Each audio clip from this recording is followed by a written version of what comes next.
Abogado, muy buenas tardes. Bienvenido a su entrevista con el Comité de Evaluación del Poder Legislativo Federal. Le pedimos que nos dé su nombre completo, el cargo al que aspira y su lugar de nacimiento. Federico Anaya Gallardo, aspiro a ser ministro de la Suprema Corte de Justicia de la Nación y mi lugar de nacimiento es la Ciudad de México. Muchas gracias. Me corresponde iniciar con la primera pregunta. Abogado, es conocido por sus opiniones y aportaciones en medios, en temas jurídicos, y por eso le haré la primera pregunta, que tiene que ver con la coyuntura que estamos viviendo. Deme, por favor, su opinión sincera, pero jurídica, de las suspensiones que están emitiendo jueces de distrito en contra de la implementación de esta reforma y particularmente lo que sucedió con la sentencia del Tribunal Electoral y el desacato del Comité de Evaluación del Poder Judicial.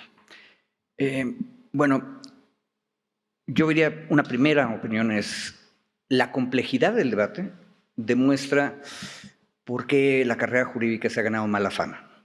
O sea, pareciera que cada abogado o abogada va a tener un argumento con el que podrá llevar al máximo sus pretensiones y parar la máquina. Por ejemplo, a nadie le queda claro cuál es la diferencia de la jurisdicción del Tribunal Electoral frente a el sistema de amparo. Hay una diferencia, pero es una diferencia tan técnica que a nivel popular no se entiende. Y esto es muy peligroso porque, por otro lado, tenemos una cultura jurídica generalizada, no solo en la carrera de Derecho, sino en toda la población, que se resumen en esa frasecita de la ley es la ley, cuando en realidad el problema es que la ley es interpretación. Y si a eso le suma a uno distintas jurisdicciones, o sea, la electoral en contra de la de garantías, la cosa puede ser barroca. Primera cuestión. Segunda, precisamente para evitar este tipo de enredos de jurisdicción, siempre había existido la idea de que, por ejemplo, no podemos ir al amparo en contra de una reforma constitucional, uno, y que algunos principios de sentido común jurídico constitucional no aplican para las reformas constitucionales. No hubiera habido reforma agraria ni tribunales obreros si la no retroactividad se hubiera aplicado a la Constitución de 17, que aparte de todo ni siquiera era una Constitución nueva, era una reforma. Pero ese principio que estaba ahí, de alguna manera se nos olvida cuando nos volvemos excesivamente formalistas. Entonces, esta idea de que no puedo ir, me amparo en contra de una reforma constitucional no quedaba claro, uno. Y dos, la última cuestión es esta.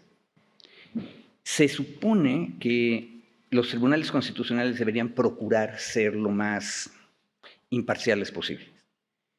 Yo tengo una cuestión en el hígado y el corazón en contra de el buen Poder Judicial Federal que creamos, y yo soy parte de esa generación que dijo qué bueno que va a ser el Tribunal Constitucional, estaba de nuestro lado y no nos cumplió. Y no nos cumplió, ¿por qué? Porque cuando le pedimos que revisara a la luz de los derechos humanos reformas constitucionales en materia indígena, dijo que no podía. Cuando lo pedimos en términos de democracia y de organización de la economía, dijo que no podía. Pero cuando los tocamos a ellos, entonces sí se puede. Eso no es imparcialidad, eso es parcialidad total respecto de sus privilegios. Es mi opinión personal, pero sí plantea una cuestión importante. La Suprema Corte es un poder político. Esa es una discusión también interesante en términos técnicos, capaz de que las magistraturas y los juzgados de distrito especializados no deberían ser considerados parte del orden político de la República, pero la Corte sí. Y ahí es importantísimo que nos digan cuál es la razón por la que le niegan a indígenas, pero se conceden a ellos mismos privilegios. Incluso, capaz de que tuvieran buenas razones, pero nunca nos las explicaron porque se suponía que eran imparciales. Creo que la Corte debe ser sincera en eso. Bien, gracias. Los casos. Abogado, muy buenas tardes. ¿Nos pudiera hablar del concepto de violaciones graves a derechos humanos y casos en que desde su punto de vista se hayan violado en México, se hayan presentado estas violaciones graves en las últimas décadas? Un tema que ha estado recurrentemente ligando al poder judicial es el gran debate acerca de la prisión preventiva oficiosa. Y cuando en alguna ocasión es un tema difícil, porque si uno es defensor serio de los derechos humanos, interpretar oficioso como automático es peligroso. O sea, el juez siempre tiene que poder decidir cosas. Pero, ¿cuál es el problema de violación más grave? Que somos duros contra el crimen, que es una cuestión política, y entonces tenemos una prisión oficiosa, automática, que va creciendo ante el miedo social.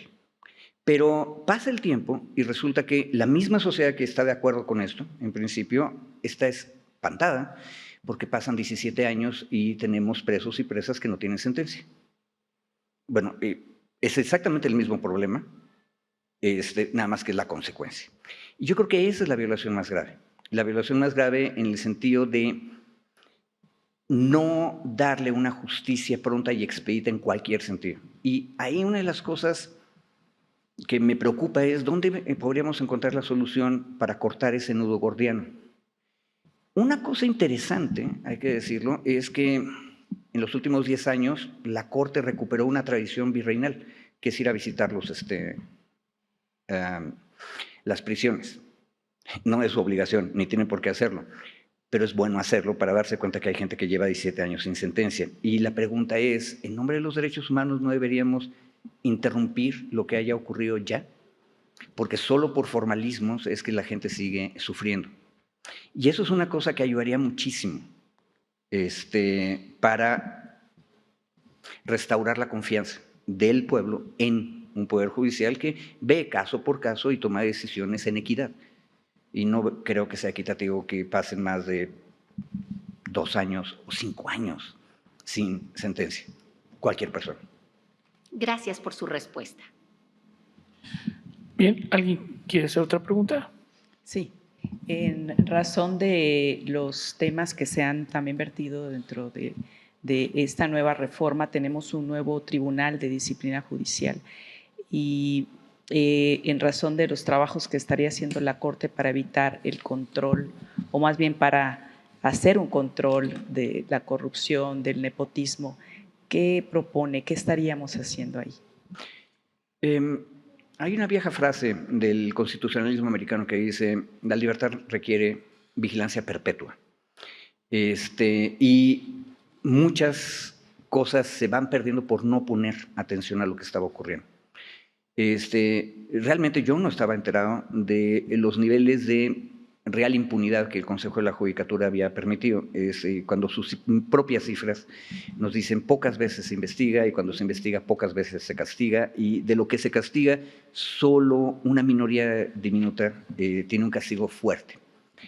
Sin embargo, ¿qué tendría que estar ocurriendo?